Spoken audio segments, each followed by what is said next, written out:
Just what makes that rubber tree plant? No, what makes that little old ant think he can move a rubber tree plant? Everyone knows an ant can't hit 5 home runs in a night of the World Series, but they do it anyway off a starting pitcher. They go up 2-1 in the World Series because they got high hopes. They got high hopes. Ladies and gentlemen, did another one of those emergency programs last night because the Phillies won the game 3 of the World Series at home. And it just felt so good to have that energy and ride that momentum from a fine Phillies victory in the World Series off power bats and just dominating pitching from your starting pitcher, Ranger Suarez, as well as your bullpen yesterday. And it wasn't the cream of the crop coming out of the bullpen yesterday. It wasn't those guys. No. You managed to save those gentlemen for either tonight with Aaron Nola on the hill, or you get to use them maybe coming up in Game 5 with Noah Syndergaard getting the start. Rob Thompson confirmed yesterday that it would be Noah Syndergaard getting the start. When I saw Kyle Gibson warming up in the bullpen, I thought to myself, oh, thank God. Because I said yesterday, I don't want him. There was a little rumor that he might start Game 5. There's a possibility he might start Game 5, and he's not starting Game 5, especially not now. So that was great. But I watched Nick Castellanos as you did last night. Welcome into the show, by the way. My name is Mark. This is the Farzy Show, presented by Steven Singer. I watched Nick Castellanos make that sliding grab to start things off for the first out of the ball game. And I thought to myself, he only does that in wins. If Nick Castellanos is making that sliding grab, you're going to win the game because he only really seals victories with that. And the amazing ovation, the deafening sound, and I say that almost literally, being that the cheer that happened when Nick Castellanos made that sliding grab in the first inning, it blew out the speakers. It blew out the microphones, I should say. It overmodulated the microphones that Fox had in the stadium last night. That's how loud it was. And it went silent for a second through the TV. And then it came back and you could hear the amazing crowd that was at last night's ball game. I was like, they got this. Like, it was one of those kind of false senses of security, but you knew it was definitely a good sign that he had made that catch. And you're just like, oh, wow. Oh, wow. Because if he doesn't make that catch, then you're kind of starting off on a bad foot. Maybe it bounces past him. Maybe you have Altuve on second base. Maybe he's on third base. Next you know, it's a leadoff triple. Oh, no. But Nick Castellanos made the play.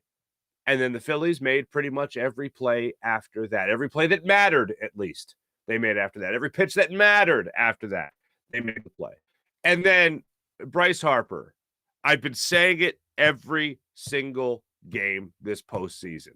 It's like having LeBron James. It's like having Steph Curry. It's like having Giannis. It's like having any one of these guys that can take over a basketball game, and it seems like it's easier in basketball than any other sport, where just one guy all of a sudden says, nope, that's enough, and then they just take over and they win the game. That's what it feels like having Bryce Harper right now. And having him hit the home run yesterday to go up 2-0, setting the tone for the rest of the ball game in that first inning, it was wildly appropriate. It was just wildly appropriate. And I don't know if you guys are having this problem or this is just me, but I've been getting tweets from the writers, and there's tweets from people at the game. I've been seeing those first. Then I see the play happen, and Todd Zalecki was the number one culprit there for a while. And I'm like, see Todd Zalecki tweet, oh, Harper goes yard again, or something like that, or Schwarber goes yard again, whatever. And I'm like, what the hell, huh? And then I look up, and there it is. They hit a home run. And last night it was Corey Simon, and I give credit to my man Corey, who got it right out of the gate. He just said, you know what he said? He didn't say there's a home run. You know what he said? I'll tell you what he said. He said, of course he did. And I knew right then and there, of course, what was going to happen. And boom, next thing you know, that ball is over the right field wall. He was sitting on a curveball, and he blasted it over the right field wall. Next, you see Bohm get the call over. They showed the highlight of Bryce Harper. Come here. And you see him tell Bohm something. I think we can all understand. I think we can all pretty much assume what he told Alec Bohm. McCullers was doing something on the mound to tip his pitches. Watch out for this. If he does this, just watch out for it. And sure enough, Bohm, who led off the next inning, steps up to the plate. Must have been looking sinker, fastball, whatever. And whatever he was looking for, he was looking for some pitch, but man, McCullers missed his spot. Clearly across the zone. And Bohm deposited it over the left field wall. A little bit of a wall scraper, but he got it over the wall for another run. 3-0 Phillies all of a sudden. Brandon Marsh steps up, hits the home run to the kid in right field. The kid has the presence of mind to not reach over, which would have put Marsh on second base and cost the Phillies a run. Instead, he stays back, doesn't make the catch, but I don't care. He had the presence of mind to not reach over the wall. And the Phillies get another run after that. And Brandon Marsh, where'd this guy come from? I mean, this is the guy that's like a 230 hitter, 228 hitter when he was coming over here from the Angels. The next thing you know, he's hitting home runs for you. He's hitting around 300 for you. He's coming up with big matches in the postseason. Marsh, welcome aboard. And then, of course, Kyle Schwarber, because, of course, him and Rhys Hoskins go back-to-back later in the ball game, and that was all she wrote. I mean, it was just bedlam. Bedlam at the bank will live on in infamy. Thank you very much there, Scott Fransky. I was literally looking at the intros, looking at the starting lineups before the game last night, just before the game, and I'm like, what the hell? What is this? When the Phillies are in the World Series, they're playing a World Series game at Citizens Bank Park. In what world, in what stratosphere is this possible? In what galaxy is this even allowed? What? I'm just wrapping my head around the fact that it's happening, and then the Phillies go up 7-0. Bryce Harper hits the home run. They go up 2-0. And they go up 7-0. And I'm like, this is Ranger Suarez looks like Nolan Ryan out there. Take that, Astros. And I'm blown away by it. And credit to Rob Thompson for not only using let's just say the not top tier guys out of the bullpen in this game, but credit to Rob Thompson as well for sticking with Ranger Suarez for that final at bat, even though it was going to be the third time Jose Altuve was facing Ranger Suarez in that game. And what does Ranger Suarez do? He gets him to pop out to Rhys Hoskins down the first baseline.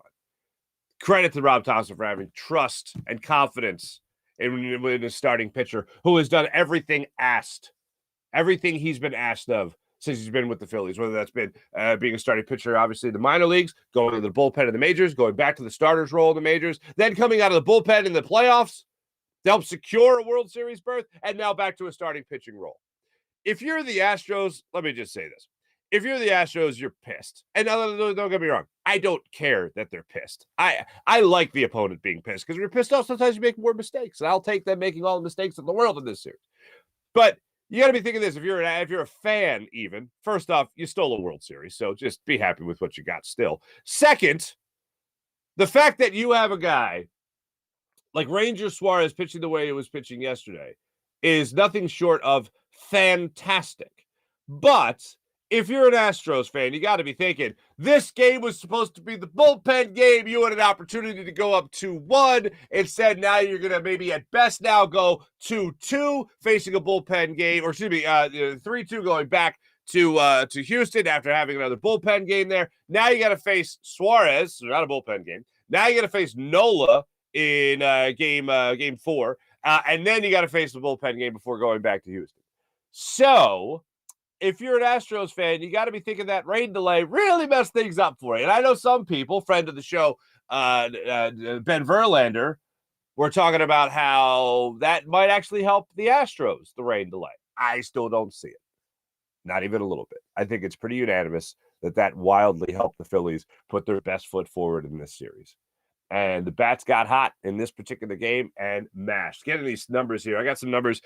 This is from NBC Sports Philadelphia post-game show last night. 5 home runs tied for the most in the World Series game. First team to hit 5 home runs in the first 5 innings of a World Series game. They were also the first team to hit 3 home runs in the first 2 innings of a World Series game. 7. This blew me away. Scott Van Pelt had this away. I had this also, and I got some other numbers from him as well. But 17 home runs in a 6-game home postseason game. This is just 17 home runs in 6 home postseason games. That's the most home runs at home in an NL postseason history. And how about this? 17 home runs over that 6-game home game stand. You know what that is? There's also the most over a 6-game span at Citizens Bank Park in history. Those 17 home runs in 6 games, best in CBP history, postseason or regular season. It's never been done. And the second time in World Series history that 5 players of the same team have hit a home run in the same game. Some other numbers I wanted to give for you here, because it also goes into what, just how dominant this team has been. And I want to make sure I get this to you because it really tips the cap to what this team has done also on the mound. Phillies bullpen has thrown 14 2/3 consecutive scoreless innings.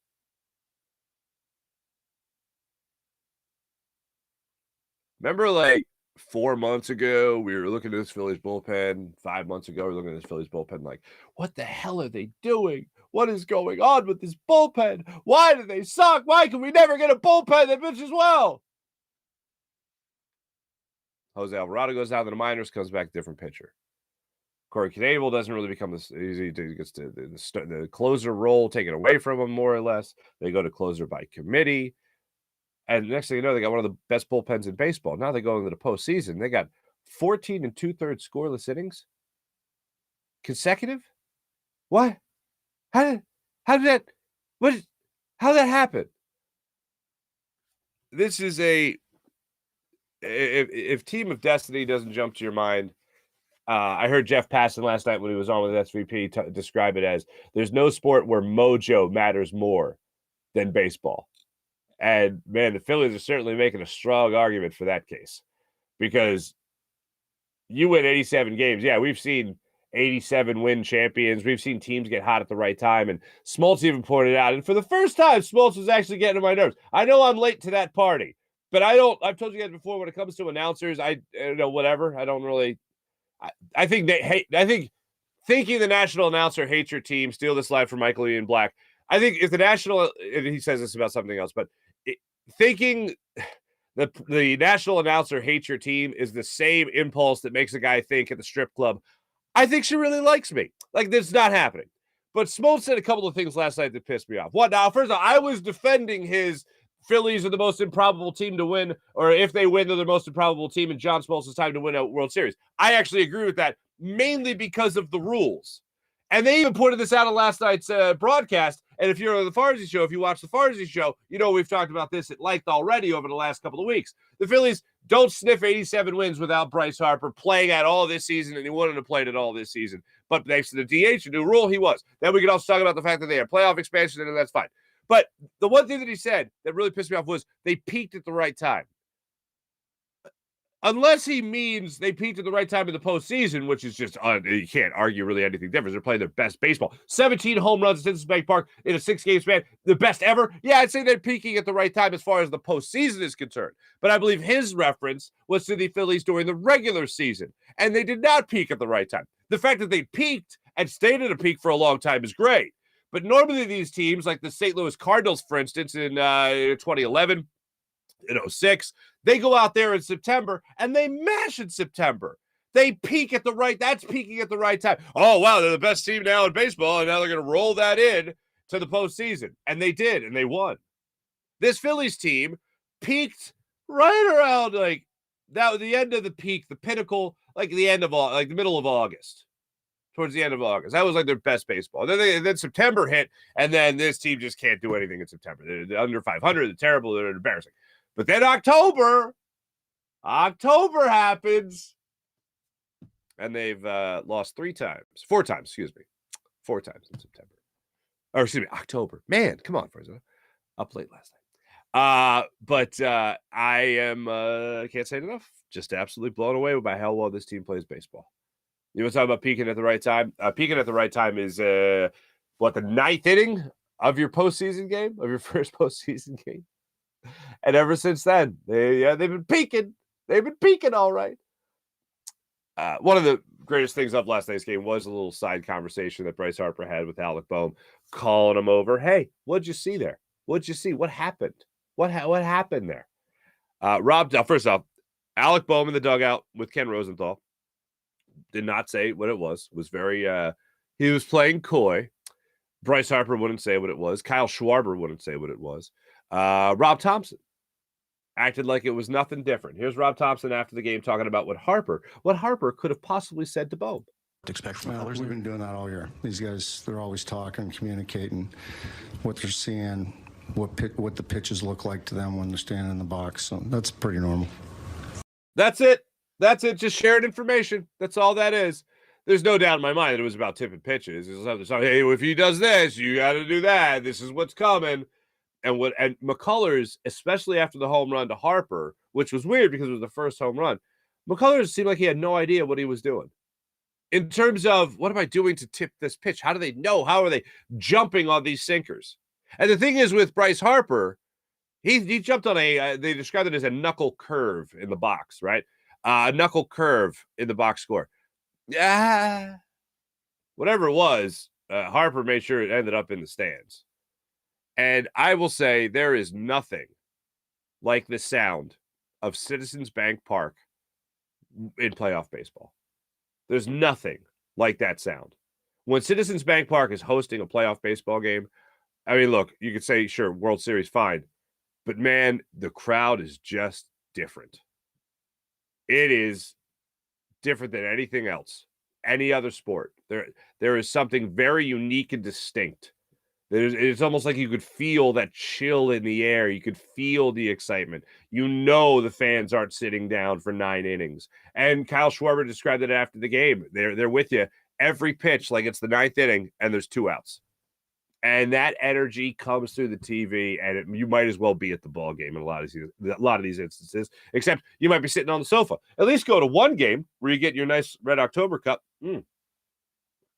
Delicious. So, yeah. Rob Thompson also after the game talked about a couple other things. Rob Thompson got into the fans, got into Bryce Harper being able to carry the team, and also Ranger Suarez. Here's Topper on a few more things post-game. What did you think of the atmosphere tonight from the fans? They're like the Eagles. They get better every game. It was really something. Yeah, it was really good. And then Bryce, the home run in the first inning. You know, how big was that? You know, you mentioned the Castellanos catch, but Bryce there too, the offense. Yeah, that was kind of got the offense going and got everybody energized, and yeah, it was really good. I'll take a couple more for Rob, Barry. Hey, Rob, what can you say about Harper and the way he's played since coming back from the injury? Well, he's been outstanding during the postseason and leading into the postseason. He got off to a little bit of a slow start because he was off so long and his timing wasn't right, and it takes some time. But since the postseason started, he's been on fire. This is what he did last year, the entire second half. You gotta just absolutely, first off, a hat tip to the fans. You guys were great last night. Hat tip to Ranger Suarez, and then Bryce Harper. Here's the thing that just blows me away about Bryce Harper. If you're a teammate of Bryce Harper, now last night he rounds the bases and he walks up to Nick Castellanos, who was obviously up after him, and he puts his finger in his chest and he goes, "Our house." Said after the game, that's what he told Nick Castellanos. Then he goes up and he talks to Alec Bohm. He tells Alec Bohm something he saw that might help Alec Bohm. Alec Bohm hits the home run. Whatever it was, it's pretty incredible. You look at Bryce Harper, if you're a teammate of Bryce Harper, how do you look at that guy that brings that energy and what matters most, that talent, that ability to the baseball field every day, especially in the postseason? How do you look at that guy and ever think you're going to lose? I mean, you want to talk about riding highs of confidence and how confident the clubhouse can be and how confident they can be playing in front of this fan base and how confident they can be just playing in the World Series at all. You go look at Bryce Harper and feel like you're going to lose. I don't think he inspires that setting of that sense of maybe we don't have it today. You look at a guy like that, as intense as he is, as talented as he is, as vocal and outspoken and great of a leader that he is. You go look at that guy and tell, oh yeah, I'm not feeling like a win today, guys. Yeah, I don't think that happens in the clubhouse with Bryce Harper. Even in games where they don't have it, I think they still go in there between the ears, ready to play, and knowing that they're going to have a shot to win because of that guy. And then on top of it all, a night like last night where 4 other guys hit home runs for you, you know at any minute, at the drop of a hat, you can have a 5-run inning. You can have a 4-run inning. You can have a 7-run inning, whatever it might be. You know You get a couple of hits, a couple of dying quails. Next thing you know, bloops and blasts are happening with this offense. And that's one of the most exciting things about it. Your pitching, starting pitching especially, a guy like Ranger Suarez. Who would have thought Ranger Suarez would give you your best start to this point in Game 3 of the World Series? And let alone, there he is, giving you your best start. Nola will get another chance to do it today. But then you look at the bullpen, and we rattled off that number for you, 14 2/3 scoreless. It's unbelievable. You look at a bullpen like that, being able to carry that workload, and then you have guys more specifically that you can lean on, like Alvarado or Sir Anthony Dominguez or even Zach Eflin, not as a closer. I'm not changing my stance on that, but just Zach Eflin, those three guys coming out of the pen, help is on the way. If, I don't know, one of your starting pitchers gives up 5 runs again, help is on the way. But it starts with this offense, and really it is interesting in this World Series. Now, they did get great pitching. They had a shutout yesterday. But we said at the start of the season, if the Phillies really are going to win in the majority of those games, after Aaron Nola and Zach Wheeler, remember going into the season, we didn't know what we were going to get from Aaron Nola. We didn't know if we were going to get Cy Young candidate Aaron Nola or Aaron Nola that looks like all the scouts were right about him that said he was going to be at best a third starter in a rotation, in a decent rotation.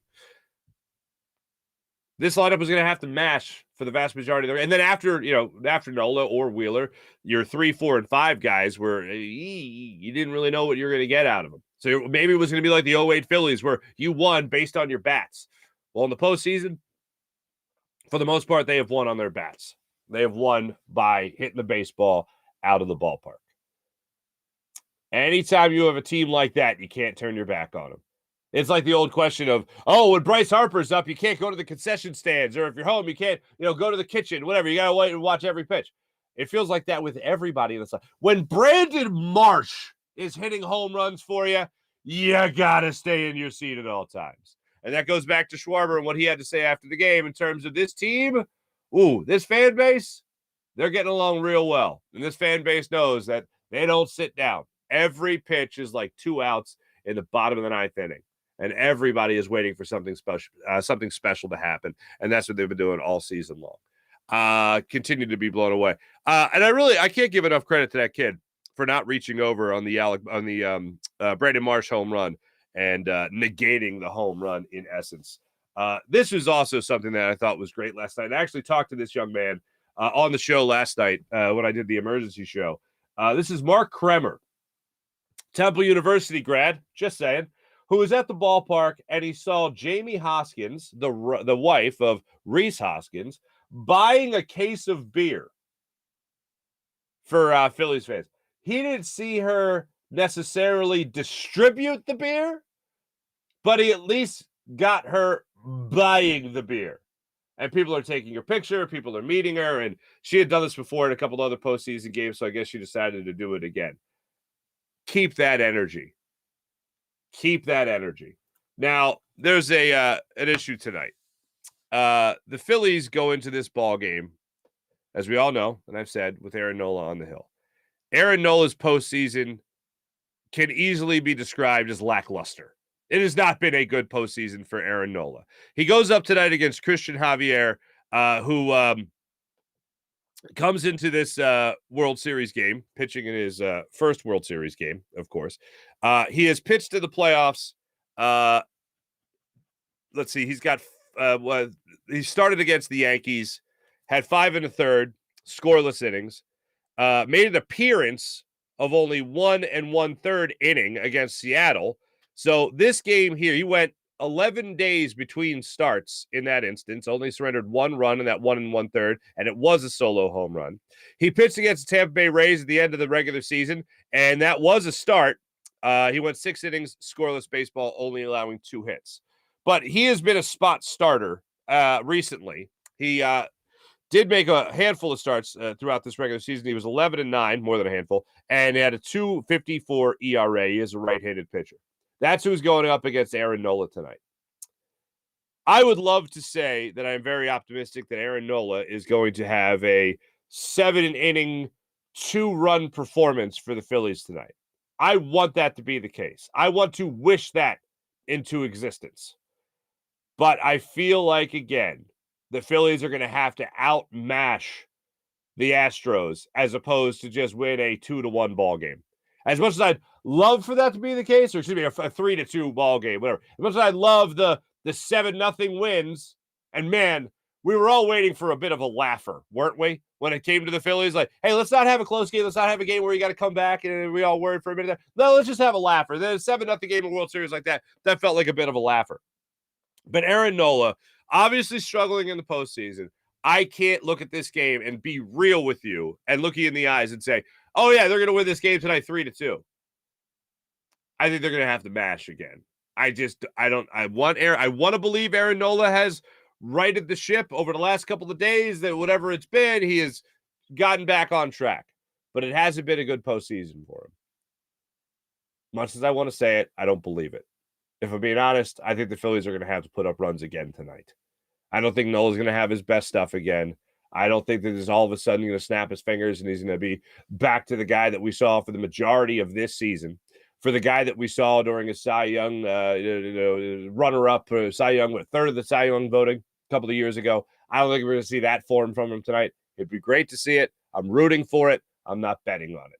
I think it's going to be a higher scoring game tonight with Nola on the hill for the Phils.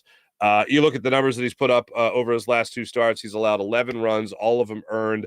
That was against San Diego, and then, of course, it was against Houston in Game 1 of the World Series. Before that, the man was dealt against the Braves, dealt against Houston, and even against this Houston Astros team in his last start of the regular season, 6 2/3 of scoreless innings, scoreless baseball, allowing just 2 hits in that game. So I understand why some people would have hope. I still have hope. But if you're asking a prediction, what I think is going to play out, I don't think all of a sudden Houston is going to get worse at facing Aaron Nola. That doesn't mean I think the Phillies are going to lose. That means I think these bats are going to continue to hit at Citizens Bank Park. Show you one more time. 17 home runs in 6 home postseason games. Most home runs at home in NL postseason history. 17 home runs over a 6-game span at home at Citizens Bank Park. The best ever. You had Ryan Howard. You had Chase Utley. You had Jason Worth.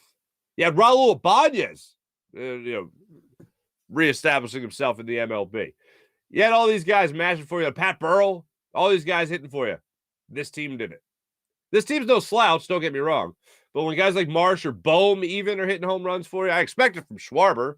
I expect it from Hoskins. I expect it, of course, from Bryce Harper. But man, oh man, to do that at Citizens Bank Park with the guys that they've had in this lineup over the years, that's pretty special. Best 6-game home run span in the ballpark's history. That is bedlam at the bank.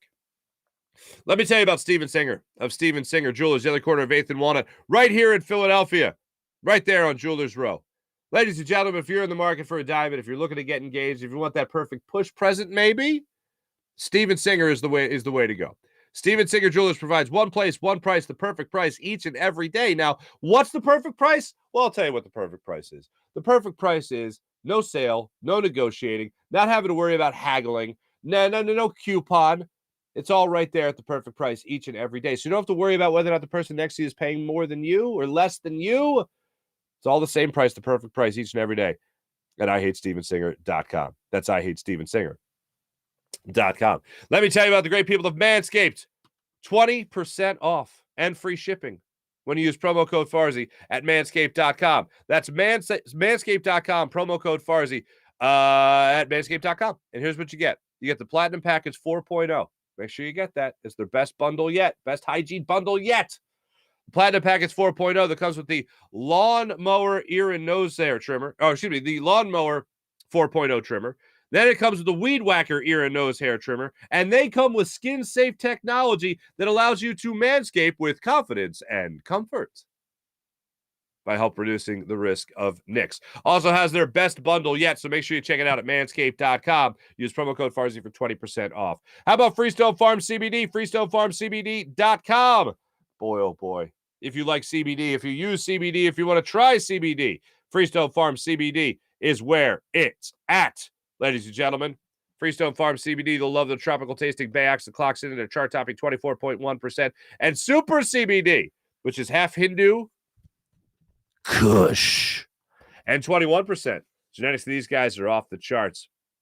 And they grow all their premium hemp flower in the Garden State. So, ladies and gentlemen, if you're looking to wind down at the end of the day, relax after a workout, a tough workout, Freestone Farm CBD is where it's at. Use promo code Farzy at FreestoneFarmCBD.com. How about the Mojo app? Quick turnaround for the Birds this week. Playing Thursday night in Houston against the Texans. How's Miles Sanders looking? How's Jalen Hurts looking? How's A.J. Brown looking? A.J. Brown, of course, got his numbers up. Check out all there is to check out with the Mojo app. Download the app to your phone right now. Available in New Jersey. Must be in New Jersey to trade on Mojo. And you can take advantage of all that Mojo has to offer with the incredible Mojo app. Now, what is Mojo? Each player has a share price attached to them so that it rises and falls in real time. And Mojo does a great job of keeping track of all this, so it's actually happening in real time. And what you can do is you download the app to your phone. You follow over 300 skilled players throughout the NFL, from wide receivers to tight ends to running backs. You follow them all, and their stock price rises and falls as they produce on the field. Falls if they don't. Anything that affects their on-the-field performance, that stock price will go up and down throughout the week. You look at a guy like A.J. Brown right now with the Eagles. He's up 7%, almost 8%. Jalen Hurts up just over 3% in his share price. Boston Scott is up over 1% in his share price. Dallas Goedert, little bit of a hit. He's down 0.15%. But you look at some other guys from around the league, what they've been able to do. Deontay Foreman, he is up 17%, just over 17%. You get the idea. You can follow it all on Mojo and mojo.com. So download the Mojo app to your phone. Must be available in New Jersey. Must be in New Jersey to trade on Mojo. Gambling problem, call 1-800-GAMBLER. Must be 21 or older. How about PHL Sports Station, Philadelphia Sports Station, enhancing your Philadelphia sports fan experience across all social media and blogs. That's phlsportstation.com. Can't wait to see what you guys have to say in the chat check. So let's talk to you right now. April, what's going on? What a freaking game, says April. I mean, these are the way you want to win these games, no? See the bombs being hit? You see the pitchers dominating on the hill? That's how you want to do it. Kevin, good morning, Kevin. What's going on? Happy Wednesday to you. Man, it's Wednesday already. Who signed off on that? Good Lord. Alyssa, what's up, Alyssa? How about that Tyrese Maxey, huh? Looking pretty damn good. Kevin, good morning. Mally, smoking maybe got him. RJ, what's up, RJ? RJ just says Alyssa is here. That is correct. Mark, did you sleep at all? Not really. I was up, did the emergency show, did like a half hour plus on the emergency show, and then went back, watched a little bit more post game. Then I did pass out for a couple hours, and now here I am with you wonderful people. Woke up early. I wanted to make sure. See, I like watching the local coverage, and then I like watching SVP and see how Scott Van Pelt covered it, because I just enjoy Scott Van Pelt. By the way, thumbs up, thumbs down on Scott Van Pelt doing a Harry Kalas. I'm not going to call it an impression, but the Scott Van Pelt homage to Harry Kalas. Because if you watch SVP, like I do semi-regularly, I notice when he calls home runs for the Phillies, he does a homage. Like, I don't do a Harry Kalas impression. I do more of an homage. Like, you try to get the cadence down at least to the point where, like, oh, they're trying to do Harry Kalas. Like, they get it. And he does Bryce Harper swinging a long drive. That ball's out of here. That whole thing. He does the cadence like that. And I love it. I gave a thumbs up to it because it's a national announcer understanding who we love and admire all these years later. And that's the thing. It still feels like yesterday that we lost Harry. And I still think, how would Harry call it? And I got to be honest with you. The only time I've really thought about it, or excuse me, haven't thought about that, was Scott Fransky's Bedlam at the Bank call. Because it was perfect. It was absolutely perfect. Crushed it. Nailed it. It was the first time I thought of one of our announcers. And I think Scott Fransky is incredible. I've thought that since I first heard him on the air. And the story, I'll tell you a quick story about Scott Fransky. And this is from Scott Fransky. What Scott Fransky told me and a group of people a while back. If you guys are familiar with the name Tom Bigby, Tom Bigby was the guy that started WIP as we know it today. Really made sports talk radio work in Philadelphia. Tom Bigby was in Houston, or excuse me, was in Texas for a while. He was, I believe, running the sports radio station that carried the Rangers. And Scott Fransky was like a fill-in guy, doing a couple innings here and there. Like he was like the Jim Jackson role. He was like the Greg Murphy role, more or less. And he would fill, I believe one day he filled in to do like his first play-by-play for the Rangers. And Tom Bigby, the same guy that like really got WIP going, said to Scott Fransky, you should be doing play-by-play 9 innings in a major market. You're that good.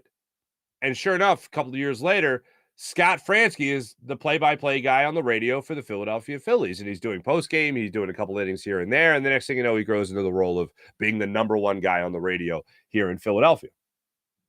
So for the Phillies, obviously.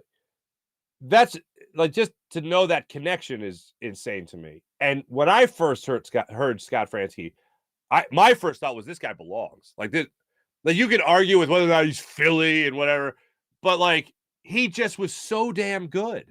I didn't give a damn where he was from. I didn't give a damn if he grew up rooting for the Phillies or not. This guy's, his cadence, his ability to get out of the way of the game and let the game happen. And the stuff that just with him in LA is since jump, it just was perfect chemistry.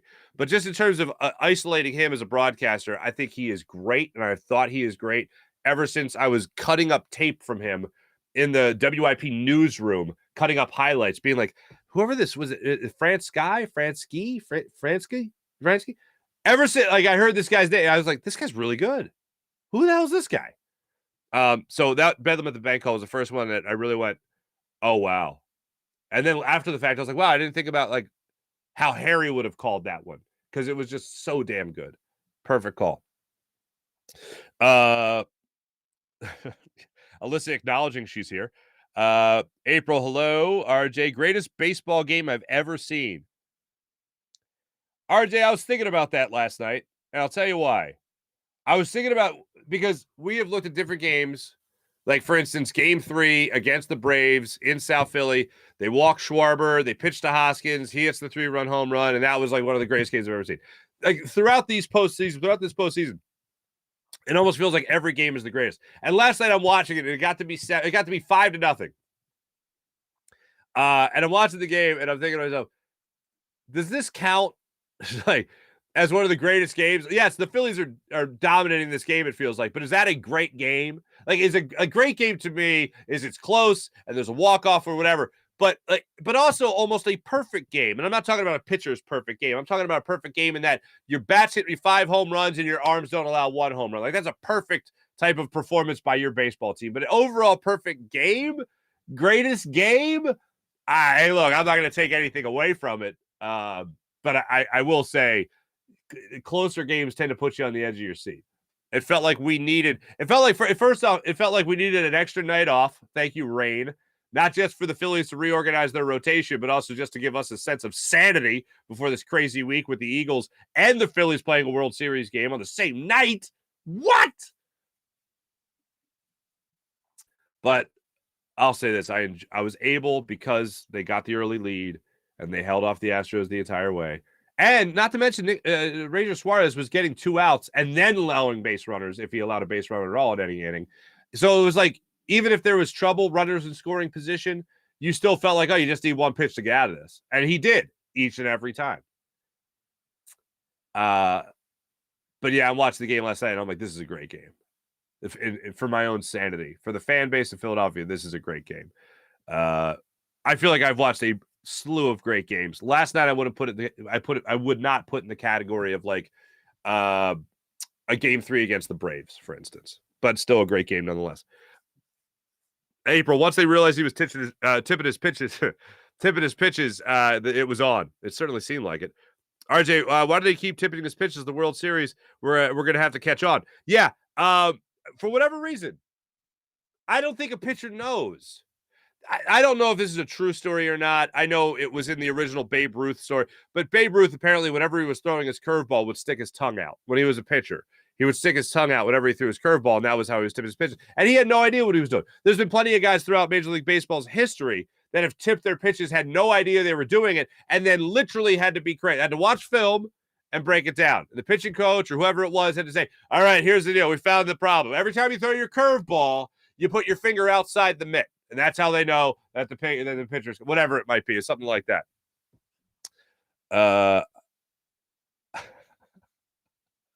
Alyssa, that's a great line. I just want to carry Ranger around in my pocket. I think all of Philadelphia do. Oh, you're just adorable. I kept thinking of when Scott Air was on with us last week, and Scott Air was just talking about how, like, Ranger Suarez always has this expression. Like, he's just so happy. He's just so happy to be out there. Like, runners on first and second, 1 out. And he's just thinking to himself, I got this. This is great. No problem. I'll get the double play ball. I'll get him the pop out to Reese Hoskins on first base. It's great. It was pretty great. Kevin Guest. What's up, Kevin Guest? This is a great point. Kevin Guest. Steve Bartman. I'll just throw in the name Jeffrey Mayer. 10 other fans reach over the wall and jams up the Cubs. Oh, wait. Hold on. Sorry. I misread you. Steve Bartman and 10 other Cubs fans reach over the wall and jam up the Cubbies. Phillies youngster, who probably had his head buried in the screen all day. Well, you got to throw that in there. Buried in the screen all day, knows not to reach over. Best fans ever.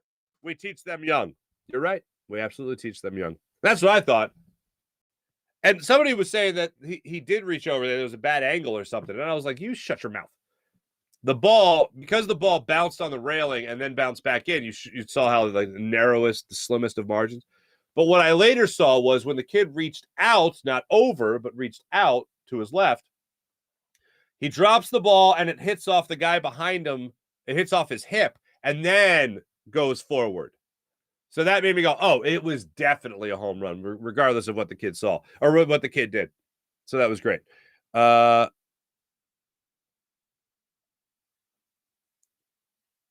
PJ. Oh,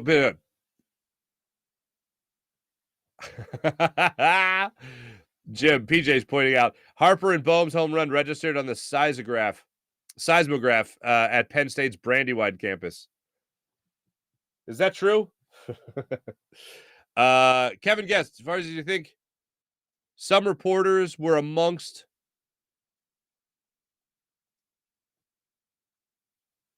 okay, I'm sorry. Kevin Guest, Farzy, do you think some reporters were almost insinuating to Dusty that the Phillies knew their pitches because they hit so many off-speed jacks? Real rich coming from a team in particular. Laugh out loud. Kevin, you're absolutely right. And yeah, I heard some of the questions after the game. It was like, hey, how did you know? How did you know? If you don't see Harper going over to Bohm and basically telling him what he saw, then I think that's an interesting thing. I think then you start to delve a little bit more into what could have been happening. But for the Houston media to be asking questions about knowing what was coming, allow me to tip this insult. You cheated in a very, very elaborate cheating scandal. Sorry you don't know everything. And to assume the other team knows what's coming, it's because they did their damn work. How about that? How about you do some homework? Huh? How about that? My guess is because what I thought was interesting was you see Harper go over. He says something quick after he hits a home run. He goes up to Nick Castellanos and he says something. But it didn't look like a conversation. It just looked like, this is our house. And that's what Harper said he said after the game.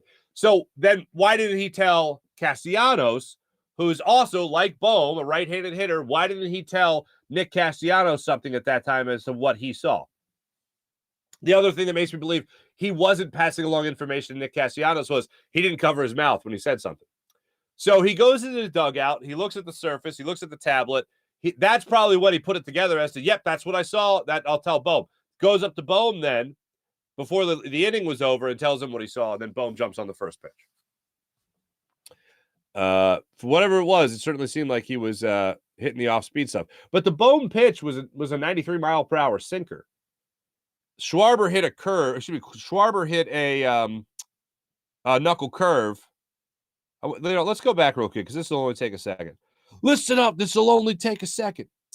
We'll go back and look at some of these home runs and just see the way they log these pitches in the game. So we got Harper goes up there, knuckle curve. Bohm goes up there. Wrong button. Bohm goes up there, he hits a sinker. Marsh goes up there, slider. That's interesting. Schwarber goes up there. The home run he hit was a changeup, and it was the 5th pitch at the at-bat. And he had taken 2 previous changeups, one as a strike and one as a ball. Hoskins' home run was a slider. So all off-speed stuff. Sinker, you could argue, maybe a fastball. But, yeah, all off-speed stuff. Whatever it was, man, they were waiting for it. They knew. They definitely saw something. I think he was tipping his pitches. Bartman, we got that. Kevin gets Farzy. Do you think some of the yes? You can see it in Harper's face. The man is locked in, and it's contagious. They are feeding off of him. That's what a leader does. Sean Gillespie, everyone thought the bats this season would dominate. So glad they picked the right time to get hot. Absolutely. Dan Schwartz got overtime today, but had to drop in and say, holy bleep. That was awesome. Love you all. Love you, PJ. Love you, Mark. Love you too, Dan. I'm so happy I want to kiss the top of Mark's bald head. It's right here. Come get it. Hey, come get some. Come get some. If we are partying on Broad Street, yeah, I think random people are just going to be kissing the top of my bald head. Dan Schwartz. Oh, and Tight Pants was at the game. Say what? I know Tim McGraw was there. I know Chase Utley Ryan Howard was there. I know Cole Hamels was there. I know Chooch was there. I know Rob McElhenney wearing a Eagles cap was there. I know Fletcher Cox was there. I know Jeffrey Lurie was there. But you mean to tell me Jake Arrieta was there too? I'm not kind of guy that wears a tight pants. One of my favorite calls I ever had in my sports talk radio days, one of my favorite calls ever was a guy that just called up laughing because he was telling us a story about how his wife was watching the game with him, and his wife said, do I see? And he said to his wife, what do you see? And she goes, do I see a panty line? Do I literally see a panty line on a professional baseball pitcher's ass?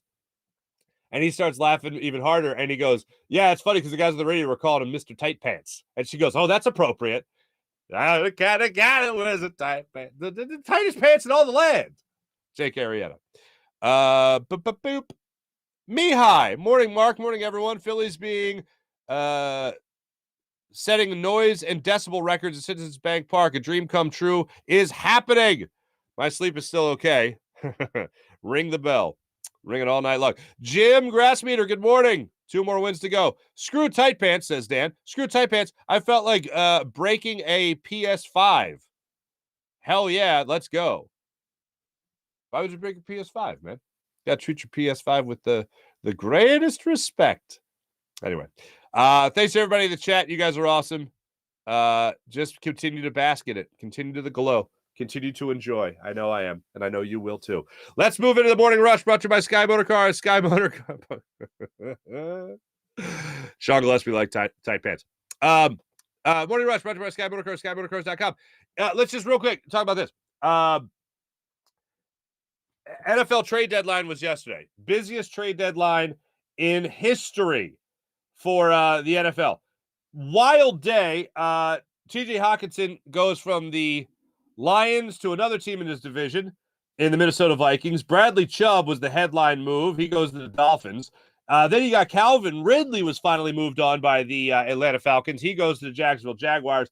You got Doug Peterson making moves right there. Chase Claypool on his bye week. How do you get traded on your day off?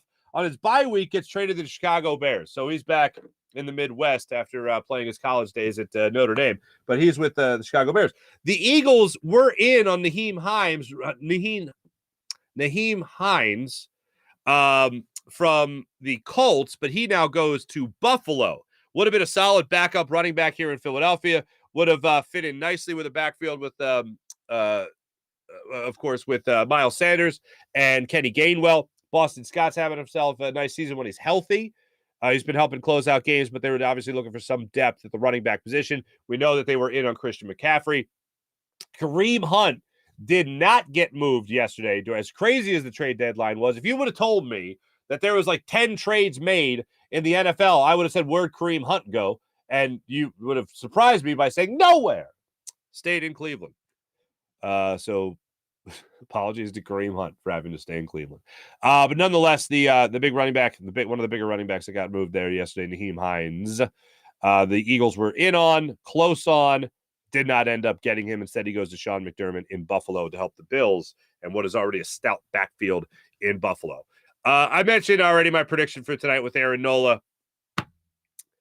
I want to say he's due. The optimist, the homer in me wants to say Aaron Nola is due. He's had back-to-back rough starts. This is where he gives you 7 innings of 2-run baseball, and the Phillies mash it, and they win. I can't go there. I think the Astros are too good a baseball team to say that they're going to be silenced by Aaron Nola. If I have to guess what his line is going to be tonight, I'm going to go ahead and guess that Aaron Nola goes 5 1/3. All right? Aaron Nola goes 5 1/3, so it gives you some innings, goes 5 1/3, but allows 4 runs. Not a blowout. He doesn't get the doors blown off him, but he's also not spectacular. Makes a couple of mistakes. Phillies win this game tonight 6-4. That's what I'm going to go with. Bullpen comes in, shuts it down. And yes, another home run for Bryce Harper. That's going to be my prediction for tonight's game. That's what I got for the World Series. When looking around the rest of our fine sports world here in Philadelphia, I will throw this in real quick. I do want to mention that the Sixers and Wizards are back at it tonight. This time it's in South Philadelphia. So it's going to be bedlam in South Philly. Wizards game, Sixers game, 6 o'clock tonight. So 2 hours before the World Series. So it'll still be crazy down there at that time. Going to be bonkers. But then when the World Series starts, people are going to be filing out of the Sixers game. But Sixers play tonight. 6 o'clock tip-off. We'll see how that one goes for them. As far as your orange and black, as far as your Flyers go, they are at the Toronto Maple Leafs tonight for a 7 o'clock puck drop. Flyers are 5-2-2 thus far on the regular season. Toronto Maple Leafs coming tonight's game 4-4-2 on the season. Carter Hart expected to be back in net for the Flyers tonight. That's the show today, folks. Hope you enjoyed it. I can't get over the Phillies. I know you can't either. 8:03 start time. Aaron Nola gets to start against Christian Javier. Can't wait. I know we'll be waiting with bated breath to see how this one plays out. Thanks for watching. Thanks for listening to the Farzy Show presented by Steven Singer. My man Jim Hyden produced the program, did a wonderful job. This is a Buzz Sports Entertainment production. Have a great rest of your day, everybody. Let's go, Phils. Let's go, Flyers. Let's go, Sixers. Have a great day, everybody. See you.